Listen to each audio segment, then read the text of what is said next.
ನೂರೊಂದು ನೆನಪು ಎದೆಯಾಳದಿಂದ ಸಾಹಸ ಸಿನಿಮಾ ಆಗೋಗ್ಬಿಟ್ಟಿತ್ತು. ಸಿಕ್ಕಾಬಿಟ್ಟೆ ಫ್ಯಾನ್ಸ್ ಗಲಾಟೆ ಆಗೋಯ್ತು ನನ್ನ ಮೇಲೆ, ವಿಷ್ಣುವರ್ಧನ್ ಮೇಲೆಲ್ಲ. ಎತ್ಕೊಂಡೋಗಿ ಒಂದು ವ್ಯಾನ್ ಎಸ್ದು ಬಿಟ್ರು, ರಪ್ ಅಂತ ಬಿದ್ದೆ, ಕಿಟಕಿ ಕೈ ಇಟ್ಟೆ, ಕಿಟಕಿಗೆ ಒಂದು ಮಚ್ಚೆ ಇಟ್ಟು ಕೈ ಎಳ್ಕೊಂಡ್ಬಿಟ್ಟೆ. ಆಮೇಲೆ ವ್ಯಾನ್ ಹೋಗ್ತಾ ಇದೆ, ಎಲ್ಲಿ ಹೋಗ್ತಾ ಇದೆ, ಯಾರು ಇವರು ಎಲ್ಲಿ ಎತ್ಕೊಂಡು ಹೋಗ್ತಿದ್ದಾರೆ ಗೊತ್ತಿಲ್ಲ ನನಗೆ. ಗಡ ಗಡ ಗಡ ಗಡ ಅಂತ ಎದೆ ಹೊಡ್ಕೊಳ್ತಾ ಇದ್ದೆ, ಯಾರು ಇವರು ಎಲ್ಲಿ ಕರ್ಕೊಂಡು ಆಯ್ತು ನನ್ನ ಕತೆ ಮುಗಿಸ್ಬಿಡ್ತಾರೆ ಇವರು ಇವತ್ತು. ಅಷ್ಟೊತ್ತಿಗೆಲ್ಲ ಸಿಕ್ಕಾಬಿಟ್ಟೆ ಗಲಾಟೆಗಳು ನಡೆದೋಗ್ಬಿಟ್ಟಿತ್ತು. ಊರಿಗೆ ಉಪಕಾರಿ ಎಲ್ಲ ರಿಸರ್ವ್ ವ್ಯಾನ್ ಇಟ್ಕೊಂಡು ಶೂಟಿಂಗ್ ಮಾಡಿದ್ನ. ನನಗೊಂದು gun man, Vishnuvardhan gun man ಇಟ್ಟು ಶೂಟಿಂಗ್ ಮುಗಿಸಿದ್ದ ಸಿನಿಮಾ. ಅಷ್ಟೊಂದು ಗಲಾಟೆಗಳದ್ದು. ಅದಕ್ಕೆ ಮುಂಚೆ ಸಿಕ್ಕಾಪಟ್ಟೆ ಮನೆ ಹತ್ರ ಎಲ್ಲ ಬಂದು ಗಲಾಟೆ ಮಾಡಿದ್ದೆ, ಇಲ್ಲೊಂದು ಗಲಾಟೆ ಇದೆ. ಒಂದ್ಸತಿ ಗಂಜಾಮಲ್ಲಿ ನಾನು ನನ್ನ ಹೆಂಡತಿ ಕಾರಲ್ಲಿ ಬಂದಿದ್ದು, ಫುಲ್ ಅಟ್ಯಾಕ್ ಮಾಡಿಬಿಟ್ರು. ಆಮೇಲೆ ನಮ್ಮ ಮಿಸಸ್ ಬಂದ್ರು, ಏನ್ರಿ ಅವರೊಬ್ರು ಡೈರೆಕ್ಟ್ರು ಸಿನಿಮಾ ಮಾಡಿದ್ದಾರೆ, ಅದಕ್ಕೆ ಇದಕ್ಕೆ ಯಾಕೆ ಮಾಡ್ತಾರೆ. ನಾನು ಹೆಂಡತಿ ಮಕ್ಕಳು ಇದ್ದಿದ್ದರಿಂದ ಅವರೆಲ್ಲ ಗಲಾಟೆ ಮಾಡಿ ಸಮಾಧಾನ ಮಾಡಿ ಊರವರೆಲ್ಲ ಸೇರ್ಕೊಂಡ್ರು. ಆಮೇಲೆ ಮಾಡ್ರು. ಈ ಥರ ತುಂಬಾ ಇನ್ಸಿಡೆಂಟ್ಗಳು ಆಗೋಗ್ಬಿಟ್ಟಿದ್ದು.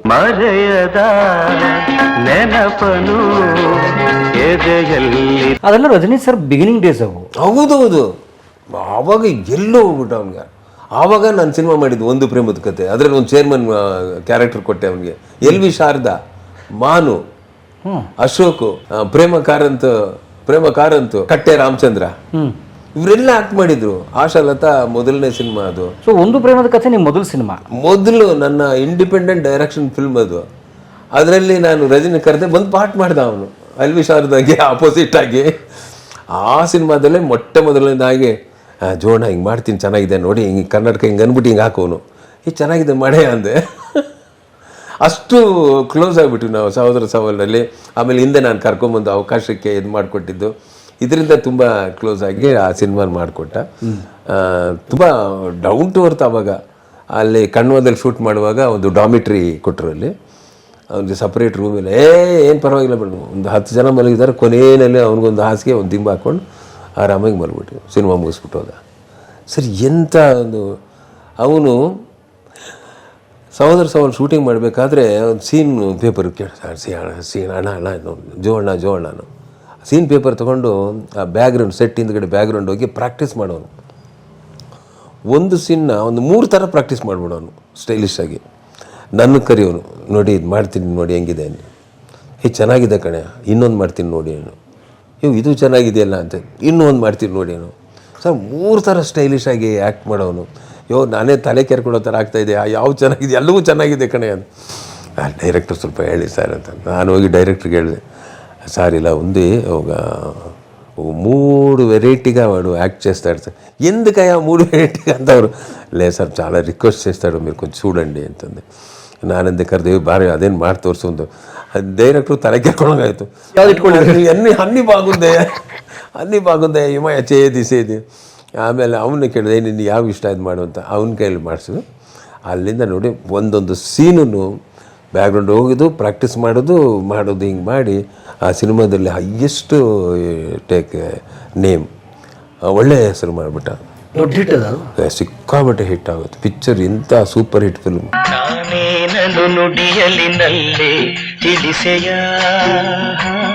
ಆಮೇಲೆ ನನ್ನ ಸಿನಿಮಾದಲ್ಲಿ ಆಕ್ಟ್ ಮಾಡಿ ನಾನು ಫಸ್ಟ್ ಟೈಮು ಒಂದು ಪ್ರೇಮದ ಕತೆ 76ರಲ್ಲಿ ಶೂಟಿಂಗ್ ಮಾಡಿದ್ದು. 76 ಸಹೋದರ ಸವಾಲು 76. ಸೊ ನೀವು ಡೈರೆಕ್ಟರ್ 50 ವರ್ಷ ಆಯ್ತು ಸರ್? ಹೌದು. ವಾವ್, ಅಭಿನಂದನೆಗಳು ಸರ್. ಸರ್ ಮೊದಲ ಸಿನಿಮಾ ಮಾಡಿ 50 ವರ್ಷ ಆಯ್ತು. 76, 2025 50th ಇಯರ್ ರನ್ನಿಂಗ್. ನಾನು ನೋಡಿ ಬಣ್ಣ ಹಚ್ಚಿ 10 ವರ್ಷ ಆದ್ಮೇಲೆ ಒಬ್ಬ ನಿರ್ದೇಶಕನಾಗಿದ್ದೀನಿ. ವಾವ್. ಆಮೇಲೆ ಅದನ್ನ ಸಿನಿಮಾ ನೋಡಿದೆ first time south Indian black and white CinemaScope. ಅದು ಒಂದು ಪ್ರೇಮದ ಕತೆ. ಫಸ್ಟು ಗುರುದತ್ ಅವ್ರು ಮಾಡಿದರು, ಹಿಂದಿ ನಾರ್ತ್ ಇಂಡಿಯಾದಲ್ಲಿ. ಕಾಗಜ್ ಕೆ ಪೂಲ್ ಅಂತ ಹೇಳಿ ಗುರುದತ್ತು, ನಮ್ಮ ವಿ ಕೆ ಮೂರ್ತಿಯವರು ಕನ್ನಡದವರು ಕ್ಯಾಮರಾಮ್ಯಾನು, ಅವರು ಮಾಡಿದ್ದು ನಾರ್ತ್ ಇಂಡಿಯಾದಲ್ಲಿ. ನಾನು ಸೌತ್ ಇಂಡಿಯಾದಲ್ಲಿ first black and white CinemaScope ಮಾಡಿದ್ದೆ. ಅವಾಗ ಸಿನಿಮಾಸ್ಕೋಪ್ ಇರಲಿಲ್ಲ, ಫಸ್ಟ್ ಸಿನಿಮಾಸ್ಕೋಪ್ ಮಾಡಿದೆ. ಕಲರ್ನಲ್ಲಿ ಸೊಸೆ ತಂದ ಸೌಭಾಗ್ಯ ಅವರು ಮಾಡಿದ್ರು. ಆಲ್ಮೋಸ್ಟ್ ಸೇಮ್ ಟೈಮಲ್ಲೇ ಇದಾಗಿದ್ದು.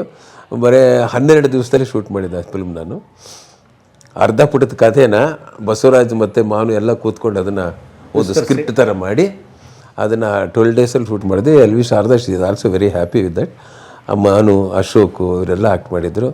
ಕಟ್ಟೆ ರಾಮಚಂದ್ರ, ಪ್ರೇಮ ಕಾರಂತು, ಇನ್ನೊಬ್ಬ ರಾಜು ಒಂದು ಕಲಾವಿದರು ಅವರು ಮಾಡಿದರು. ಆಶಾಲತಾ ಫಸ್ಟ್ ಫಿಲ್ಮ್ ಅದು. ಅದನ್ನು ಸಿನಿಮಾ ನೋಡಿದ್ರು ರಜನಿಕಾಂತ್ ನೋಡಿ ಅದನ್ನು ಚೆನ್ನೈಗೆ ಕರ್ಕೊಂಡೋದು ಬಾಲಚಂದ್ರಿಗೆ ಸಿನಿಮಾ ತೋರಿಸಿದ್ರು ಅದನ್ನು. ತುಂಬ ಚೆನ್ನಾಗಿದೆ ಅಂತ ಬಾಲಚಂದ್ರೆಲ್ಲ ಅಪ್ರಿಷಿಯೇಟ್ ಮಾಡಿದ್ರು. ಹೀಗೆ ನನ್ನ first direction career started from 76. ಅರ್ಧ ಪುಟದ ಒಂದು ಕಥೆಯಿಂದ, ಅರ್ಧ ಪುಟದ ಕಥೆ ವಾವ್ ನನ್ನ ನಿರ್ದೇಶನ ಪ್ರಾರಂಭ ಆಯಿತು. ಆದರೆ ನೋಡಿ ಸರ್, ಕ್ಷಮೆ ಇರಲಿ, ಈಗ ಎಲ್ ವಿ ಶಾರದಾ ಮಾನವರೆಲ್ಲ ಆ್ಯಕ್ಟ್ ಮಾಡಿದ್ದಾರೆ ಅಂದರೆ ಅದು 100% ಔಟ್ ಆ್ಯಂಡ್ ಕಮರ್ಷಿಯಲ್ ಸಿನಿಮಾ ಅಲ್ಲ. ಅಲ್ವೇ ಅಲ್ಲ. ಸೊ ನನಗೆ ಆಶ್ಚರ್ಯ, ಕುತೂಹಲ, ಆ ಥರದ ಒಂದು ಬ್ರಿಡ್ಜ್ ಸಿನಿಮಾ ಮಾಡಿ ಅಲ್ಲಿಂದ ಔಟ್ ಆ್ಯಂಡ್ ಔಟ್ ಆ್ಯಕ್ಷನ್ ಸಿನಿಮಾಗೆ ಬಂದ್ರಲ್ಲ, ಹೇಗೆ? ಅದಕ್ಕೂ ಒಂದು ದಾರಿ ಇದೆ. ನಾನು ಈ ಥರ ಮಾಡಿಬಿಟ್ಟೆ. ಆಮೇಲೆ ಯಾರೂ ನನ್ನನ್ನು ಕರೀಲಿಲ್ಲ. 77 ಆಯಿತು, 78ಗೂ ಯಾರು ಕರೀಲಿಲ್ಲ, 79ಗೂ ಯಾರು ಕರೀಲಿಲ್ಲ, ಆಸೆಯವ್ರ ಸಿನಿಮಾ ಮಾಡೋಕ್ಕೂ ಆಗಲಿಲ್ಲ, ಏನೂ ಮಾಡೋಕ್ಕಾಗದೆ ಮನೇಲಿ ಕೂತ್ಬಿಟ್ಟೆ 2 ವರ್ಷ.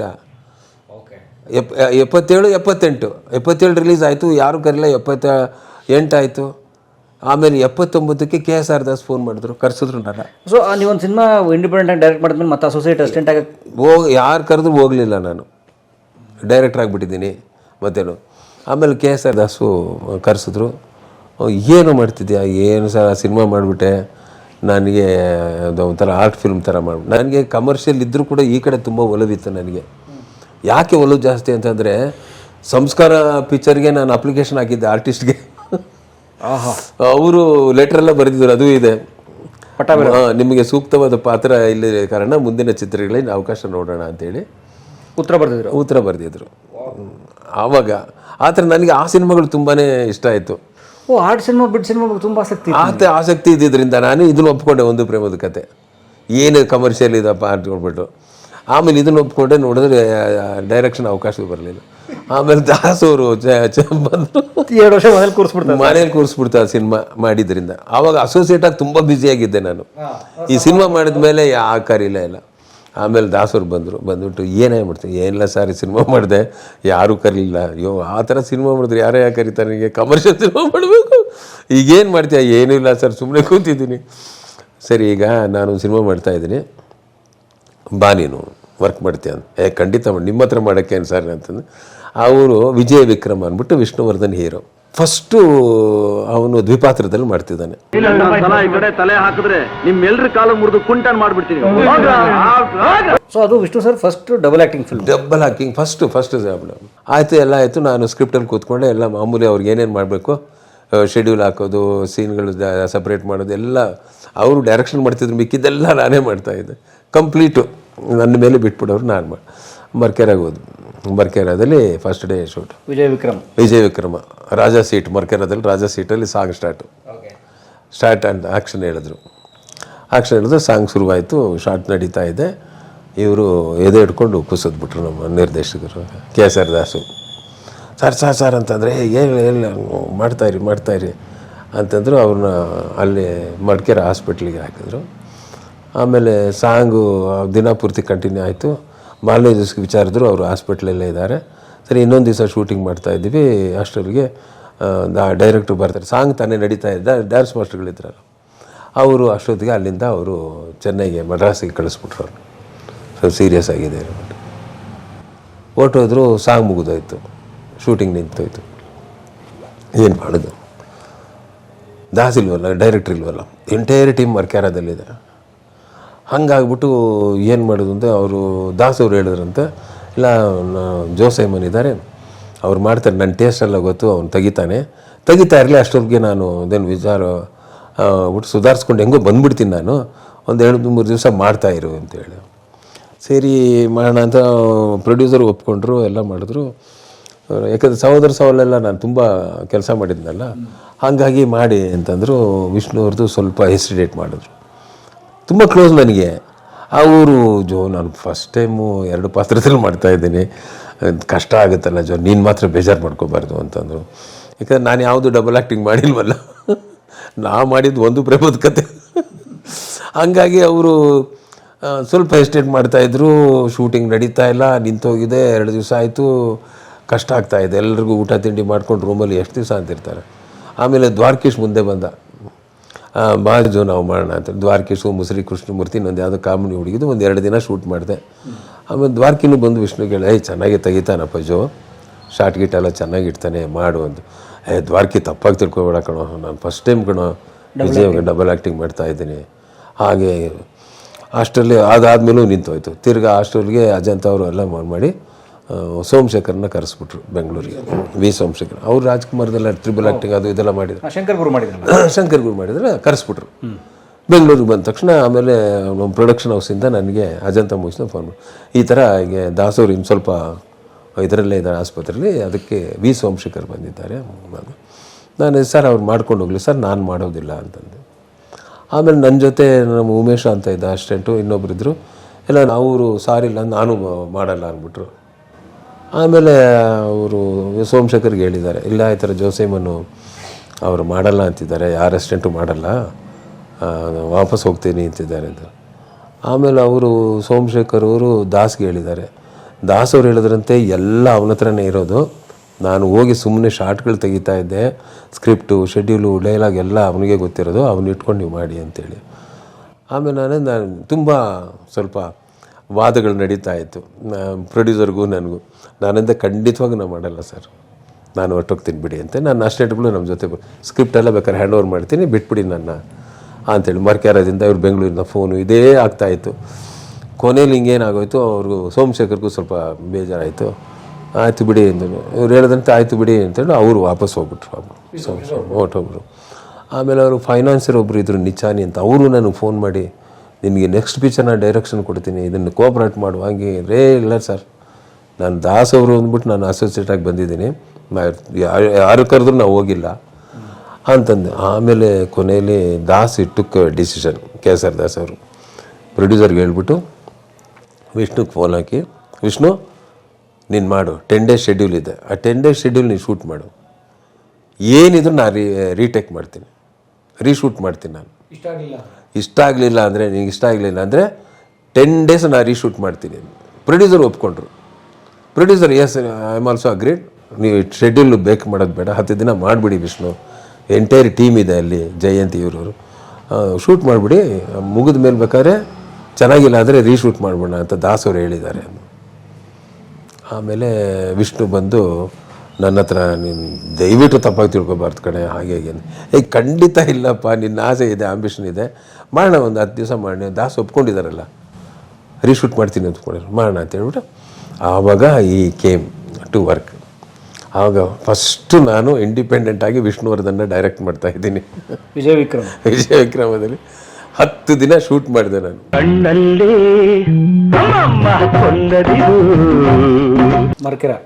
ಮಡಿಕೇರದಲ್ಲಿ ಕಂಪ್ಲೀಟ್ ಮಡಿಕೇರದಲ್ಲಿ ಶೂಟ್ ಮಾಡಿದೆ. ಆಮೇಲೆ ಅದು ಚೆನ್ನೈಗೆ ಹೋದೆ, ಎಡಿಟಿಂಗ್ ಹೋದೆ ಮಾಡು. ನಾನು ಪಾಮೂರು ಹೋಟ್ಲಲ್ಲಿ ಉಳ್ಕೊಂಡಿದ್ದೆ. ಒಬ್ಬ ವರದಾಚಾರಿ ಅನ್ನೋರು ಒಬ್ಬರು ಬಂದರು. ಇಲ್ಲಿ ಜೋ ಸೈಮನ್ ಯಾರು ಅಂತ ರೂಮ್ ನಂಬರ್ ಕೇಳ್ಕೊಂಬಂದೆ. ನಾನು ಅವಾಗ ಶಕ್ತಿ ಪ್ರಸಾದ್ ಜೊತೆಲಿದ್ದರು, ನನ್ನ ಜೊತೆಲಿದ್ರು. ಇಡೇ ಜೋ ಸೈಮನ್ ಗಾರು ಅಂತ ಒಳ್ಳೆ ಅಂತ. ಆಮೇಲೆ ನಾವು ಬಂದೆ, ಸರ್ ನಾನು ವರದಾಚಾರಿ ಅಂತೇಳಿ. ಹೇಳಿ ಏನು? ಇಲ್ಲ ನೀವು ನಮ್ಮ ಆಫೀಸ್ಗೆ ಬರಬೇಕು. ನಿಮ್ಮ ಆಫೀಸ್ಗೆ ನಾನು ಯಾಕೆ ಬರಬೇಕು ಅಂದೆ. ಇಲ್ಲಪ್ಪ ನಮ್ಮ ದೂಂಡಿ ಅಂತಿದ್ದಾರೆ, ದೂಂಡಿ ಅವರು ಒಬ್ಬ ಸಿನಿಮಾ ಮಾಡ್ತಾಯಿದ್ದಾರೆ. ಸರಿ, ಅದಕ್ಕೆ ನಾನೇನು ಅಂತಂದರೆ, ಇಲ್ಲ ನೀವೇ ಡೈರೆಕ್ಟ್ರು ಅಂದು. ದೂಂಡಿ ಯಾರು ಗೊತ್ತಿಲ್ಲ, ನೀವ್ಯಾರು ಗೊತ್ತಿಲ್ಲ, ನನ್ನ ಡೈರೆಕ್ಟ್ರಿಂದ ಹೆಂಗೆ ಅಂತ. ಆವಾಗ ಹೇಳಿದ್ರು, ಏನು ಕನ್ಫ್ಯೂಸ್ ಬೇಡ, ನಿಮ್ಮನ್ನು ಡೈರೆಕ್ಟ್ರಾಗಿ ತಕ್ಕೊಳ್ಳಿ ಅಂತ ಹೇಳಿದ್ದೆ ವಿಷ್ಣುವರ್ಧನ್ ಅವರು ಅಂದರು. ನಾನು ಹಾಗೆ ಒಂದು ಕ್ಷಣ ಸುಮ್ಮನಾಗೋಗ್ಬಿಟ್ಟೆ. ಯಾರು ಹೇಳಿದ್ರು? ವಿಷ್ಣುವರ್ಧನ್. ಹೌದು, ನಮ್ಮ ಪಿಕ್ಚರ್ಗೆ ವಿಷ್ಣುವರ್ಧನೇ ಹೀರೋ. ಅವರೇ ಹೇಳಿದ್ರು ಯಾರನ್ನ ಡೈರೆಕ್ಟರ್ ಹಾಕ್ಬೇಕು ಅಂತ ಕೇಳಿದ್ದಕ್ಕೆ ಅವರು ಜೋಸೇಮನ್ ಅವ್ರನ್ನ ಹಾಕಿ ಅಂತ ಅವ್ರು ಹೇಳಿದ್ದಕ್ಕೆ ನಾವು ನಿಮ್ಮ ಹತ್ರ ಬಂದಿರೋದು ಅಂತಂದರು. ನೋಡಿ, ವಿಷ್ಣುವರ್ಧನ್ ಆ 10 ದಿವಸದ ಕೆಲಸ ನೋಡಿ ಇಷ್ಟಪಟ್ಟು ನನಗೆ ಇಂಡಿಪೆಂಡೆಂಟ್ ವಿಷ್ಣುವನ್ನ ಡೈರೆಕ್ಟ್ ಮಾಡೋದಕ್ಕೆ ಅವ್ರಿಗೊಂದು ಅವಕಾಶ ಮಾಡಿಕೊಟ್ರು. ವಾವ್! ಆ ಪಿಕ್ಚರೇ ನನ್ನ ರೋಷ 100 ವರ್ಷ ಅಂತ.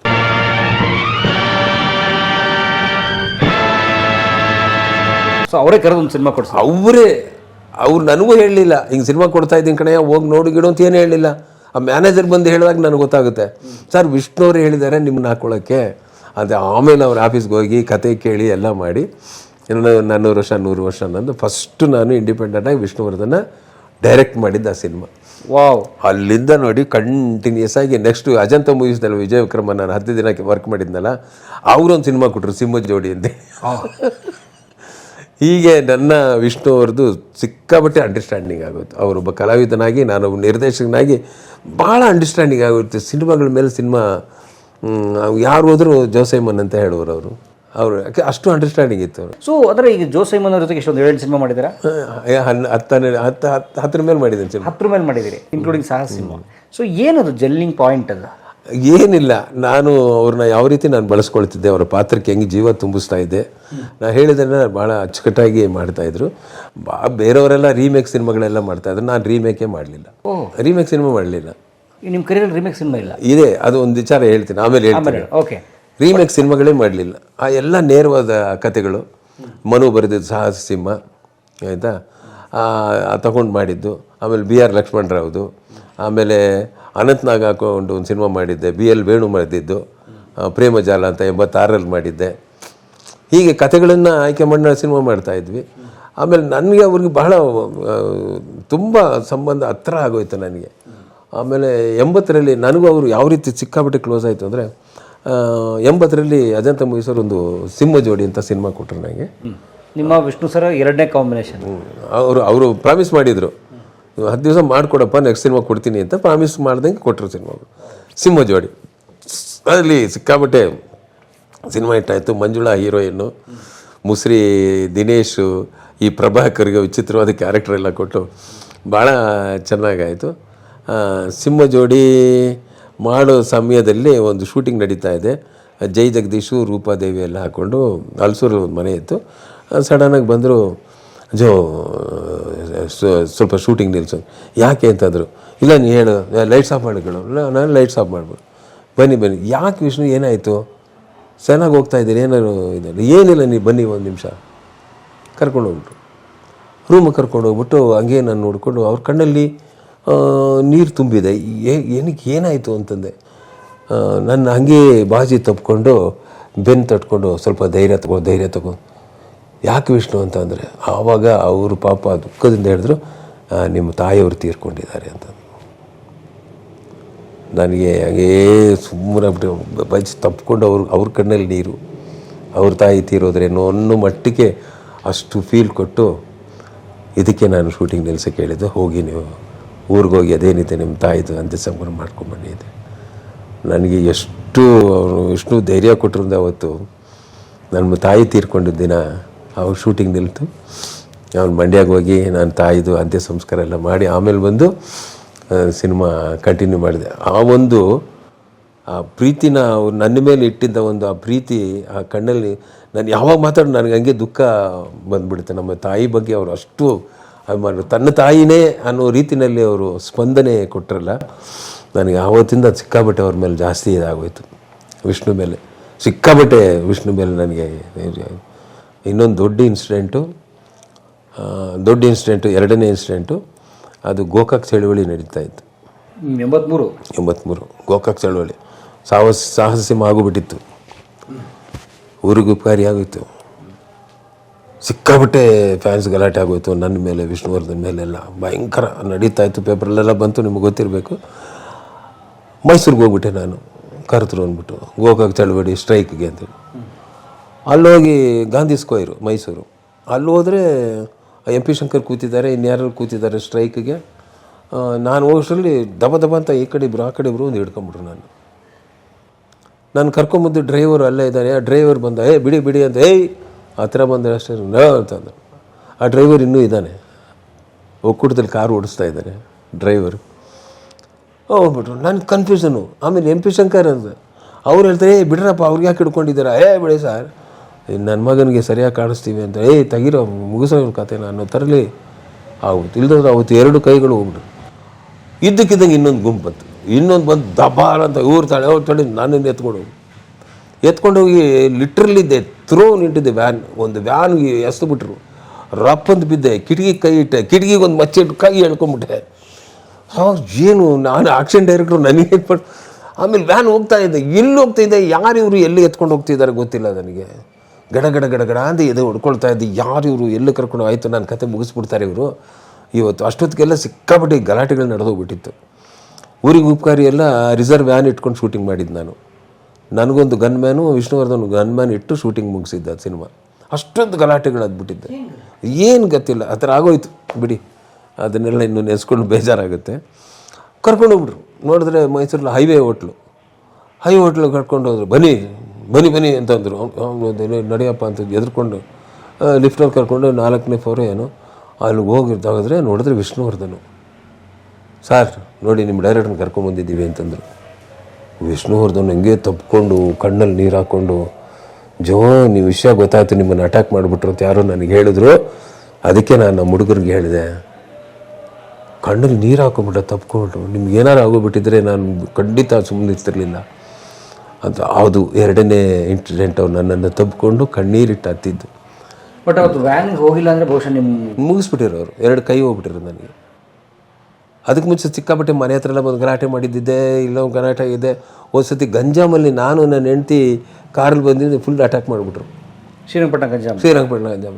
ಆಮೇಲೆ ನಮ್ಮ ಮಿಸ್ಸಸ್ ಬಂದ್ರು, ಏನು ರೀ ಅದು, ಅವರೊಬ್ಬರು ಡೈರೆಕ್ಟ್ರು ಸಿನಿಮಾ ಮಾಡಿದ್ದಾರೆ, ಅದಕ್ಕೆ ಇದಕ್ಕೆ ಯಾಕೆ ಮಾಡ್ತಾರೆ. ನಾನು ಹೆಂಡ್ತಿ ಮಕ್ಕಳು ಇದ್ದಿದ್ದರಿಂದ ಅವರೆಲ್ಲ ಗಲಾಟೆ ಮಾಡಿ ಸಮಾಧಾನ ಮಾಡಿ ಊರವರೆಲ್ಲ ಸೇರಿಕೊಂಡ್ರು. ಆಮೇಲೆ ಮಾಡ್ರು. ಈ ಥರ ತುಂಬ ಇನ್ಸಿಡೆಂಟ್ಗಳು ಆಗೋಗ್ಬಿಟ್ಟಿತ್ತು. ಇದು ಗೋಕಾಕ್ ಚಳವಳಿ ಸಿಕ್ಕಾಪಟ್ಟೆ ಹೋಗ್ಬಿಟ್ಟಿತ್ತು. ಆಮೇಲೆ ಅವರು ನನ್ನನ್ನು ತಪ್ಪಿಕೊಂಡು ಮತ್ತೆ ಹತ್ತು 2ನೇ ಬಾರಿ ಆ ಇನ್ಸಿಡೆಂಟು. ಹೀಗಾಗಿ ನಾನು ಅವರು ತುಂಬ ಹತ್ತಿರದಲ್ಲಿ ಆಗ್ಬಿಟ್ವಿ. ಆ ಕರ್ಣನಂತೆ ನೀದಾನಿಯಾದೆ. ಎಲ್ಲರೂ ಕಲಾ ಮಾಧ್ಯಮ ನೋಡಿ, ಸಬ್ಸ್ಕ್ರೈಬ್ ಮಾಡಿ, ಗಂಟೆ ಹೊಡಿ, ಅಷ್ಟೇ. ಈ ವಿಡಿಯೋ ನೋಡಿದ್ದಕ್ಕೆ ನಿಮಗೆ ತುಂಬ ಧನ್ಯವಾದಗಳು. ಪುಸ್ತಕಗಳನ್ನು ಓದು ಮನಸ್ಸನ್ನು ಅರಳಿಸುತ್ತೆ, ಬುದ್ಧಿಯನ್ನು ಚುರುಕು ಮಾಡುತ್ತೆ, ಕಾಣದ ಹೊಸ ಲೋಕವನ್ನು ಪರಿಚಯಿಸುತ್ತೆ. ಹಾಗಾಗಿ ಓದುವ ಸಂಸ್ಕೃತಿ ಹೆಚ್ಚಾಗ್ಲಿ. ಧನ್ಯವಾದ.